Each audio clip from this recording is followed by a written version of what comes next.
All right, let's talk about an automotive ghost, a true legend, the Lexus LFA.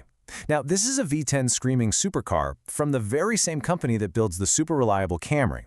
It's a car that exists as this fascinating and, for its owners, a deeply frustrating paradox.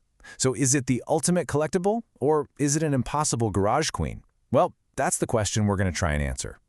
And right here, this quote is the entire story in a single sentence. You see, the LFA is a car that's just defined by conflict. On one hand, it's this pinnacle of engineering perfection. But on the other, it's a financial nightmare to actually enjoy the way it was meant to be enjoyed. And to really get this, you have to go back to the LFA's just unbelievable origin story. You have to understand this car was never, ever about making money. No, this was an obsessive, money-is-no-object kind of passion project. It was designed to prove a single point, that the company famous for practicality could also build the greatest Japanese supercar of all time. I mean, the scale of Toyota's commitment here was just staggering. We're talking nearly a decade of development. They didn't just use carbon fiber, they literally invented their own looms and manufacturing process for it from scratch. They went to Yamaha and commissioned what might just be the greatest sounding engine ever made. And after all that, they hand-assembled just 500 of them, losing money on every single car. And of those 500 cars built for the entire world, only 178 of them ever made it to the United States. Now, this extreme rarity is a huge part of the legend, for sure. But the true heart of it, well, that's the engine. At the core of everything that makes the LFA special, the absolute foundation of the buy argument is its engine. And look, this isn't just a motor, it's a masterpiece of mechanical engineering. Okay, so the official name is the 1LRGU. It's a 4.8-liter V10 co-developed with the masters over at Yamaha's musical and engine divisions. It's got titanium valves, forged internals, all of which allows it to rev safely and instantly to a spine-tingling 9,000 RPM. This engine is the reason the LFA sounds like a Formula One car from a bygone era. So, in the 13-plus years since the LFA was launched, across the entire 500-car fleet, there has been a truly unbelievable number of catastrophic engine failures. You want to know the number? It's 0. Not a single one. To put that into perspective for you, this hand-built, 9,000 RPM supercar V10 has proven to be more reliable than the engines you'd find in most work trucks. It's Toyota's legendary reliability just applied to the most exotic platform imaginable. It is, without any exaggeration, a perfect engine. So, okay, a flawless bulletproof engine and values that have absolutely shot to the moon. This seems like the easiest decision in the world, right? An obvious buy, no questions asked. Well, this is where that paradox we talked about just slams into reality. Because while that V10 is absolutely perfect, the reality of using and maintaining the rest of the car is, well, it's financially terrifying. The LFA is a machine where every single wear and tear item comes with a price tag that will make your eyes water.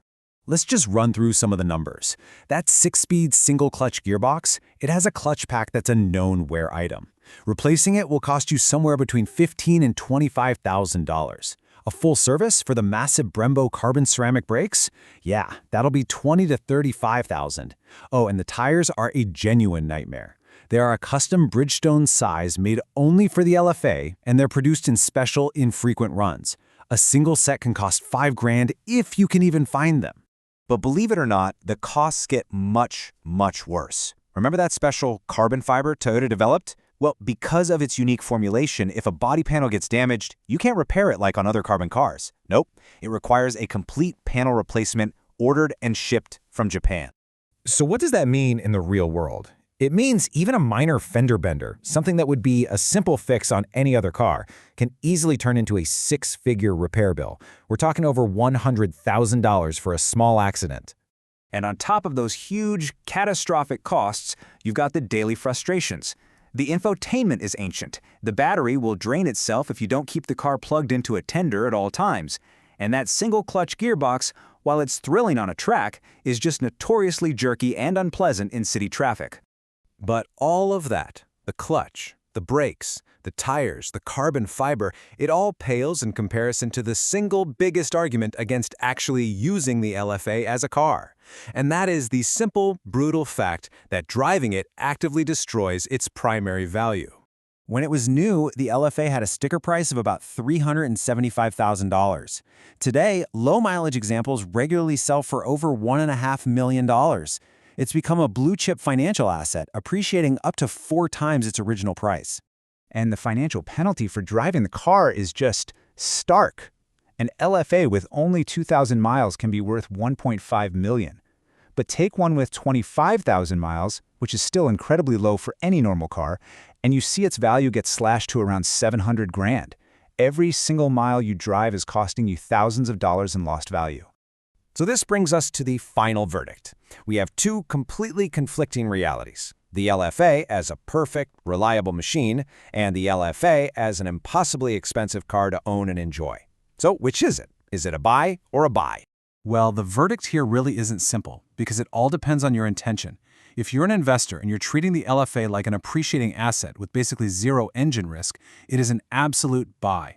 But if you're a driving enthusiast who wants to take your supercar out on weekends or to a track, it is a clear buy. You simply cannot use it without facing ruinous costs and just destroying its value. And this is the LFA's core identity crisis, its central paradox.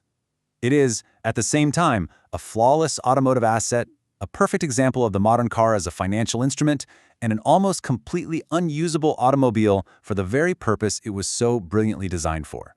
Which really just leaves us with a final, kind of provocative question. The LFA was built to be one of the most engaging, brilliant driver's cars in history. So, is the entire point of its existence defeated if the very act of driving it is the single worst financial and practical decision an owner can make? It's the tragic paradox of a true masterpiece.